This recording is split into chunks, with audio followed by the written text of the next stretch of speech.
Hello and welcome! Today in this tiny little bag I have everything I need for a long weekend of painting with watercolor. My name is Miranda, and on this channel we do everything watercolor, and sometimes we get distracted by another fun art supply. So welcome if you're new. Consider subscribing if you like what you heard. Let's see what's in this bag. Everything I'm taking with me on a 4-day trip fits in here. Can you believe that? I have my little mini ETCHR sketchbook. This is 100% cotton paper, and I only have a few sketches in it because it's the tiniest one that I have, so I don't always reach for it. But I think it's going to be perfect and fun for this trip. I did decide at the last minute to throw in this Micron P-In. This paper is very fabric feeling, and this P-In, the plastic nib on this, works the best for putting lines on that kind of paper.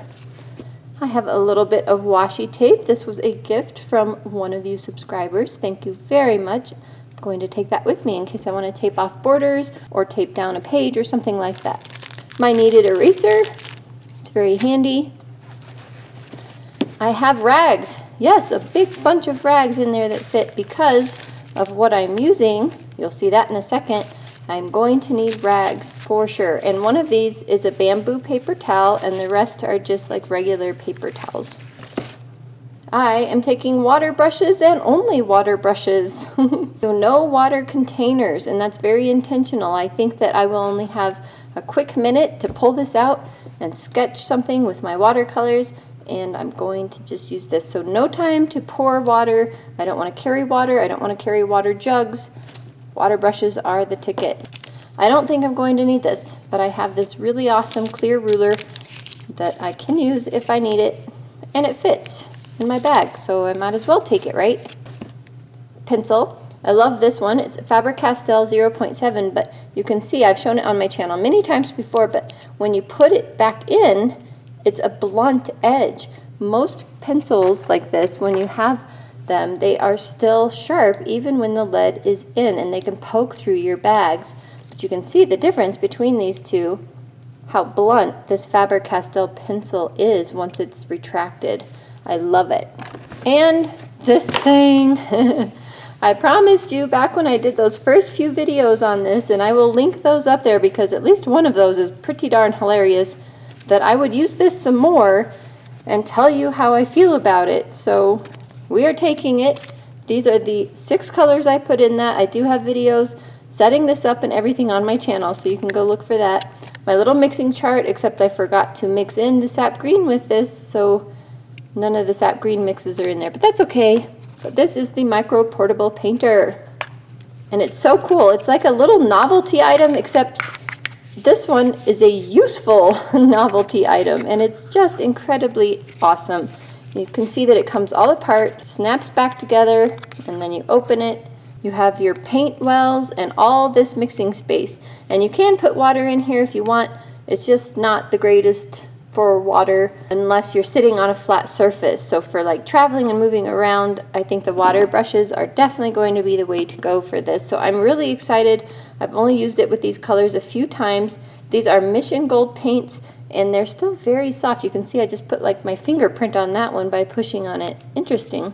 Huh. The red one is the only one that's super soft. But there you have it. The red one's soft. What is that red one? Rose Madder. So I'm finally getting back to this for you guys because I did tell you I would see if it was useful in more applications than just what I used it for those first few times. And I am so excited to just have 6 colors to use and see what we can do with them. I'm just thrilled. But you can see the big color combinations that we can get, and that was without, like I said, even adding in the sap green. So come along with me on this trip. Let's see what kind of painting we can do and how much fun we can have with this limited palette.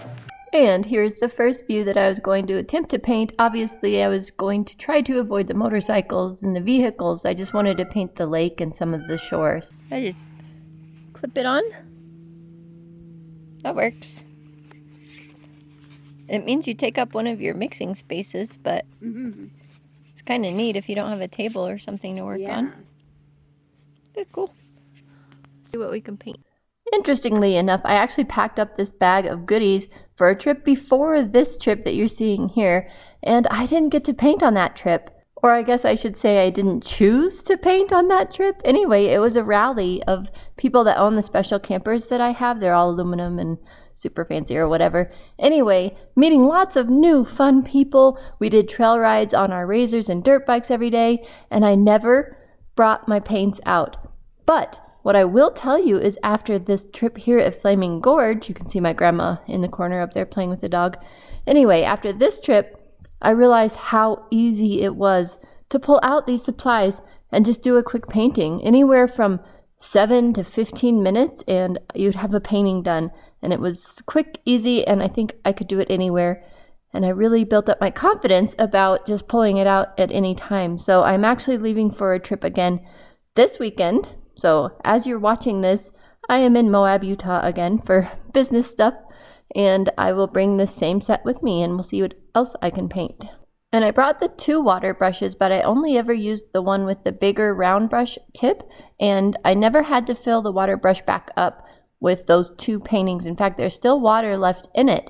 But before I take off for this trip, I will refill that big water brush. I brought the small one with the small round tip, and I didn't get to show you those tips actually, but I don't think that I'll ever use that. This brush here comes to a really fine point, and it's probably the only water brush I actually even need to bring.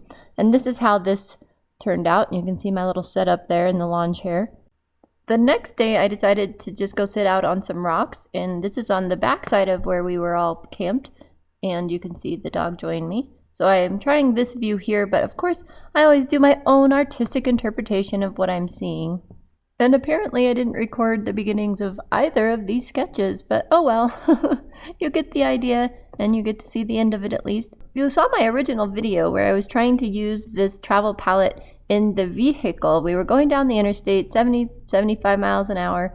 It was really bumpy, and I was trying to use water in the water container just to see, just to try it like it was maybe kind of sort of meant for, and that did not work. However, I do feel that you could paint with this with water brushes in a vehicle if you wanted to. And I was actually going to try that because my son was driving home and I was in the back seat, and I thought, oh, I could paint him. You know, he had his sunglasses on, looked all cool. And then I ended up switching vehicles and going with my husband, and there wasn't anything interesting to paint. I was sitting next to him instead of behind him, and so just not a good angle. But I definitely feel like you could use this in a vehicle if you used it with a water brush. So yeah, it's still going to be bumpy and it's not going to be perfect, but definitely usable. And clipping it onto the sketchbook here, this worked great. It was very sturdy, no problems there at all. And I had plenty of mixing space. You can see at the end there, I actually only use the 2 little mixing spaces that are sticking out the top. I don't even use the big one on the right side. Anyway, I am so glad that I told myself, yes, pull out your paints and paint. Just even if you only have 5 or 10 minutes, see how far you can get on this trip, because it's made me really excited for the trip that I'm on this weekend that you're watching this, because I know I don't need a big extended amount of time to paint. I just need to open up the palette, clip it on, and go for it with my water brush, and it's going to work perfectly every time. I can capture whatever I can capture in whatever amount of time that I have, no stress. Close this back up, put it back in the bag, even if I don't finish the sketch right then and there, take a picture of it, finish it later, whatever. But it just now in my mind has become really easy to use. So like I said, I'm so grateful I did this weekend, because now I feel no boundaries, no holdbacks from painting at any time on any of these trips. And that little bag is so compact, it's going to fit anywhere. So if you think you might want an ETCHR sketchbook this size and this little mini micro portable palette, I will link them in the description box below. I'll also see if I can't find this exact water brush. It's one that I've used for years and I really like it. It just holds up well. Like I said, the point is really thin, and it also has a thick part at the top, so like it holds a lot of water, it holds a lot of paint when you need it to, and so it's a good one apparently. Well, I guess that pretty well sums up today's video. Thank you guys so much for joining me. I will paint this weekend, and I'll probably record a little bit of it, maybe show it to you in some off video, and I will be using this exact same setup with all these same supplies, except I might pull out that small water brush. I don't need it, and it's just taking up some more room. All right, guys, thank you so much. Bye for now.